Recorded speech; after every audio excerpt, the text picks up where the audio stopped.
Bismillahirrahmanirrahim. Je suis très heureux d'être là parmi vous, aussi même qui fête sa 25e anniversaire, 25 ans de travail persévérant. Ça fait vraiment plaisir d'être là et communiquer avec des communicants qui ont assez d'expérience en médecine générale. Alors, je ne vous présente pas peut-être le docteur Boukaouba, qui est l'un des écrivains du manifeste pour la spécialisation de la médecine générale et un médecin généraliste chevronné qui a une expérience assez longue et efficace en médecine générale. Pour une communication sur la pratique de la médecine générale, d'abord la pertinence. Je te remercie d'être là d'abord et bon courage. Merci Dr Hadjid pour cette présentation. Je te remercie beaucoup de m'avoir permis de m'insérer au niveau de l'Association des médecins libéraux de Mostaganem. Et je remercie aussi les confrères de Mostaganem qui m'ont accepté.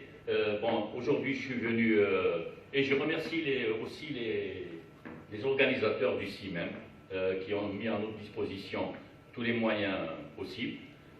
Aujourd'hui, étant médecin généraliste depuis 43 ans, je vais essayer de prendre un peu de théorie, un peu de pratique et de l'émotion. Parce que la médecine générale a été, disons, mon vécu après le vécu familial. Aujourd'hui, je vais vous parler de la pratique de la médecine générale et d'abord la pertinence. Pourquoi la pertinence? Parce que contextuellement, le médecin généraliste, comme tous ses confrères médecins, doit s'adapter au contexte actuel, qui sont la rigueur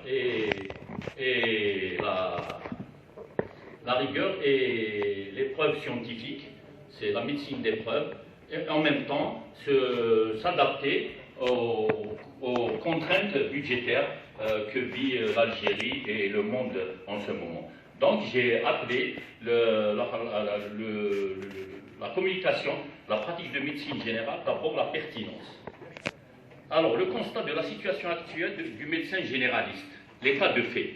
Le médecin généraliste qui devait être le gatekeeper, c'est-à-dire l'entrée, c'est l'entrée dans les soins, dans le système de soins. C'est le médecin généraliste. C'est un acteur pivot aussi dans le suivi et il est marginalisé, dévalorisé. Par contre, le médecin spécialiste, c'est un technicien valorisé. Le médecin généraliste peut être médecin traitant ou référent. Alors, quels sont aussi les problèmes? La relation médecin-malade expert, le malade expert, parce que maintenant les usagers utilisent l'Internet et tout, donc ça suscite des conflits entre le médecin traitant et les patients experts.